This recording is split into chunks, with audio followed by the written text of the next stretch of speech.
चूना खाइए। फिर वो कहते हैं कि इतना ही नहीं, शरीर में कैल्शियम जो है ना, कैल्शियम ये एक घटक है, माइक्रो न्यूट्रिएंट इसको कह सकते हैं अंग्रेजी में, सूक्ष्म पोषक तत्व है। ये कैल्शियम के बारे में जो गंभीर बात है आज के विज्ञान के हिसाब से जो मैं कहना चाहता हूं, भागवत जी ने तो 3500 साल पहले कह दिया, आज का विज्ञान उसको प्रूव कर रहा है, कंफर्म कर रहा है, वो ये कि कैल्शियम की कमी अगर शरीर को है तो आपको 20 नहीं 85 बीमारियां आएंगी। कैल्शियम की कमी अगर है शरीर को तो 85 बीमारियां आएंगी। क्या क्या आ सकता है? हर तरह का दर्द आपको होगा, हर तरह का, मांसपेशियों का दर्द, हड्डियों का दर्द, सब तरह का। हड्डियों की जितनी विकृतियां हैं वो सब कैल्शियम की कमी से आएंगे। हड्डियों के जितने रोग हैं वो सब कैल्शियम की कमी से आएंगे। फिर वो कहते हैं कि रक्त के बहुत सारे रोग कैल्शियम की कमी से आते हैं, रक्त के रोग, खून की बीमारी। फिर वो कहते हैं कि बहुत सारे कफ के रोग कैल्शियम की कमी से आते हैं। तो कैल्शियम कम नहीं होने देना चाहिए। जो विज्ञान आज का कहता है, आधुनिक विज्ञान ये कहता है कि कैल्शियम वो माइक्रो न्यूट्रिएंट है, वो सूक्ष्म पोषक तत्व है जिसके शरीर में रहने पर ही दूसरे सूक्ष्म पोषक तत्व उपयोगी होते हैं। ये 12-15 साल का रिसर्च है, एक वाक्य में मैंने खत्म कर दिया। कैल्शियम की उपस्थिति में ही बाकी सभी सूक्ष्म पोषक तत्व उपयोगी होते हैं।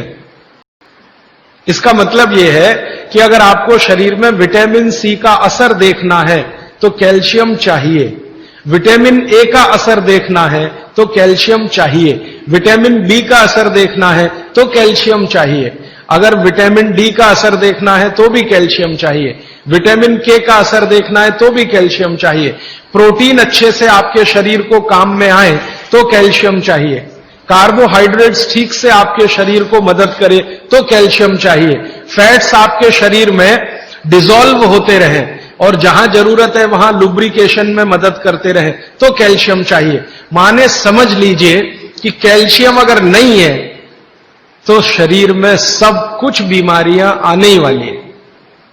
इसलिए कैल्शियम की उपलब्धता शरीर को होनी ही चाहिए।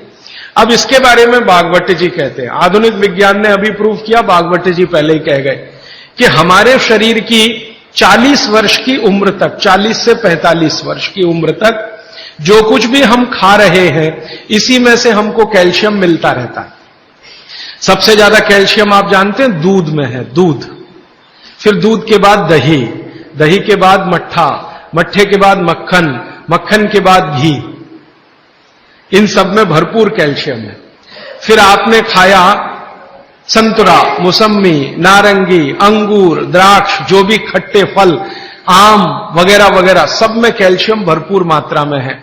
फिर सबसे ज्यादा कैल्शियम फलों में माना जाता केले में है। केला भरपूर खाना चाहिए क्योंकि कैल्शियम का सबसे बड़ा भंडार है और आसानी से हजम होता है। तो ऐसे जो फल हैं इनका जो कैल्शियम है ये 40-45 साल तक हमें आसानी से मिलता रहता है, क्योंकि शरीर की जो बायोकेमिस्ट्री है 40-45 साल तक एकदम दुरुस्त और तंदुरुस्त रहती है। जठर अग्नि भी तीव्र रहती है, बाकी सब फंक्शन ठीक है। लेकिन जैसे ही 45 की उम्र खत्म होती है, माताओं को यह बात विशेष रूप से कह रहा हूं, बहनों को, माताओं को, जैसे ही आपकी 45 की उम्र पूरी होती है और आपका मेंसेस साइकिल बंद होता है, मासिक धर्म आपका बंद होता है, उसी समय आपको कैल्शियम हजम होना कम होना शुरू होता है। आप कितना भी ये सब चीजें खाएं, केला भी खाएं, ये भी खाएं, लेकिन कैल्शियम उतना पूर्ति नहीं करता, क्योंकि कैल्शियम को शरीर में डाइजेस्ट कराने वाला जो हार्मोन है वो तभी तक आपको है जब तक आपकी मासिक चक्र की शुरुआत है। मासिक चक्र बंद होते ही ये हार्मोन कम होता है। आप जानते हैं कई हार्मोन्स कम हो जाते हैं, तो कैल्शियम डाइजेस्ट होना बहुत मुश्किल होता है। तब आपको जरूरत पड़ती है कि बाहर से कैल्शियम लें। इसलिए सब माताएं इस बात को ध्यान दें और इसको गांठ बांध लें कि 45 की उम्र होते ही चूना खाएं, क्योंकि अतिरिक्त बाहर से कैल्शियम उसी से मिलेगा। चूना जरूर खाएं आप सबके लिए, और आपको भी है चूना खाएं, क्योंकि आपकी उम्र भी 45 की जब पूरी होगी तो ये जो कैल्शियम है वो आपके लिए पर्याप्त नहीं है, जो फलों से और सब्जियों से आ रहा है, कुछ अतिरिक्त चाहिए।